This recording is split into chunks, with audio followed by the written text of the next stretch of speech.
I did not know what to expect when I opened The Buffalo Hunter Hunter. Is this book possibly the best narration I have ever heard?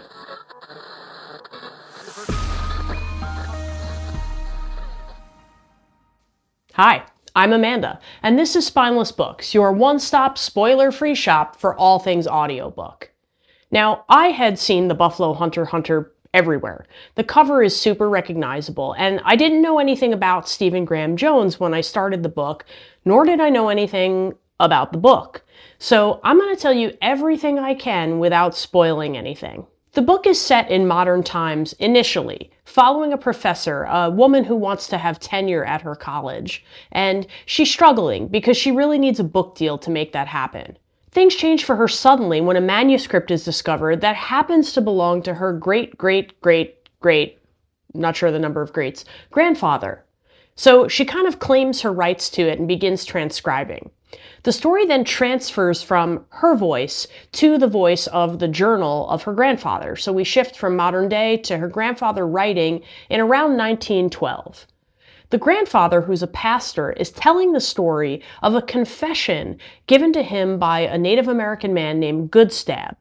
So you're getting a story within a story within a story. The structure is super clear. The book begins with the woman modern day, it'll end with her eventually later, which is kind of obvious when it cuts away from her at the start.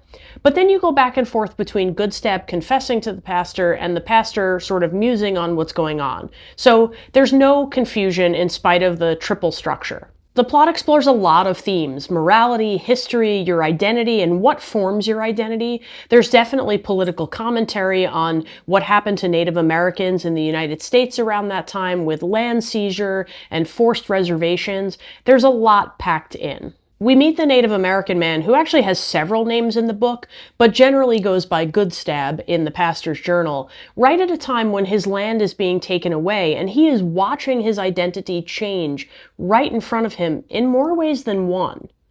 Now again, I don't want to spoil anything, but if you know Stephen Graham Jones at all, you know that he's generally a horror writer, and there's a lot in store in this book. I won't give anything away, but I will simply say that there are tropes and lore that you are familiar with in this book, and trust me, you are not familiar with Stephen Graham Jones's way. Everything that you think you know about the lore that Jones is tapping into, you don't. He is fresh with his take, and it is fascinating and really, really interesting. And that portion of what he changes on a common lore really worked well for me and made the book so much more imaginative. The thing that grabbed me about this book was the writing. And I am so impressed with Graham's ability to essentially, through vocabulary, create completely different worlds. The way that the pastor's voice differs from Goodstab's voice is really unbelievable. And even if you listen to just a snippet, like 30 seconds of each narrator, you can hear such a stark difference. And I enjoyed that about this book so much. I found myself incredibly drawn in by the descriptions, even when they were sometimes long and really robust. But the book was very cinematic and really conjured a lot of visuals for me that were really exciting and I'm kind of still thinking about. I cannot properly talk about this book without going deeply into the narration. This was next level, in my opinion. The book begins with Marin Ireland, who, if you know her, I feel like she's one of the best. She's one of my favorite female narrators, and I just love her voice, and I think she nails everything she does. Now, she does have a smaller part in this book, but of course she carried it out with precision and unbelievable energy and enthusiasm where appropriate. Now, there are also portions of the audiobook that are produced in a way that includes sound effects and environmental noises and a few different effects that I think were really smartly done. They were done in just the right places, and they pulled you into the story and the environment that things were taking place when it was most important that they do that. So again, on production value, this book was amazing. What I really want to talk about, however, is the male narrators in this story. I think this pairing is one of the best I've ever heard, and this audiobook was such a high quality. Starting with Owen Teale, who narrated The Pastor. You've probably seen Owen Teale, even if you're not super familiar with him. He's an actor, he's Welsh. I know he was in Game of Thrones fairly recently, at least that's where I recognize him from. His diction and enunciation and formality was so stellar, and I feel like you can actually get a sense of the character's personality even if you listen to 30 seconds of him reading from this book. One of the things that he did that was incredible was he added a layer to the language that I do think Stephen Graham Jones intended, but it played on the idea of condescension towards Goodstab. You really understand that this pastor feels like he is better than this Native American man, and it very much, just through vocal inflection, translated the attitude of white Americans in the early 1900s as they were seizing land from the Native Americans. To get that out of a voice, what a performance. Goodstab is narrated by Shane Ghostkeeper, who is in fact Native, and I think that's really critical to this story. Stephen Graham Jones also is a member of the Blackfeet tribe, so he's not appropriating anything as he's writing about his own history. And I think the fact that we pair a narrator who is of Native American descent with an author who is of Native American descent gives this book even more authenticity and power. But that aside, Shane Ghostkeeper's narration is mesmerizing. He's stoic and emotionless in a way that is so mind-blowing. And I don't mean he's boring. He's not boring to listen to. But he carries a sort of detached, disassociated nature as he narrates that is so perfect for this character. The things he's talking about are often gruesome and very difficult, yet he tells it like he's reading you a grocery list. It's really eerie, and it's very much on purpose. This is not a criticism of his narration. This man 100% knows what he's doing.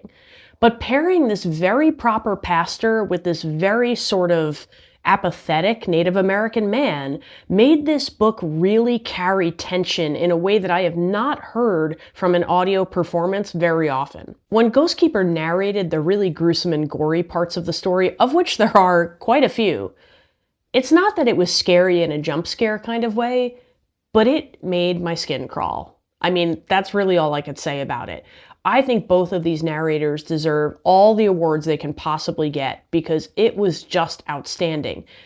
When Maren Ireland is your weakest narrator, that is telling you something because she's a powerhouse, and these two men just carried this book way up high. Now, this is not the kind of novel I would pick up on the regular. I'm not a horror fan, I don't love gruesome stuff, and if you are a little bit squeamish, you're going to want to skip this one, because this book basically just drops you in the deep end. On the other hand, I will definitely read more Stephen Graham Jones. The imagery and the way he uses language were superb. He's such an incredible writer, and I really, really love the way that this story made me conjure up images in my head as I listened. And it may not be my subject area, but he's merited enough as an author that I will definitely return to his catalog at some point. So in the end, as much as I'm raving about this book, I gave it 4 stars. If I was simply rating the audio, this would be like a 10 out of 5. But there's something about this book that I have to tell you did make the rating fall for me overall. And honestly, it's the length. I think the book is beautifully written. It's extremely complex. There are lots of layers to the plot. There's a lot to uncover and take in. But at the same time, there was a stretch in the beginning of the book that for me just felt like too slow of a slow burn.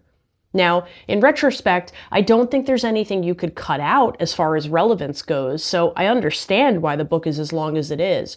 But it took a really long time to get moving for me, and I'm glad I stuck it out. But it wasn't until around the 50% mark of the book that things began to pick up with speed in a way that I felt I was super engaged.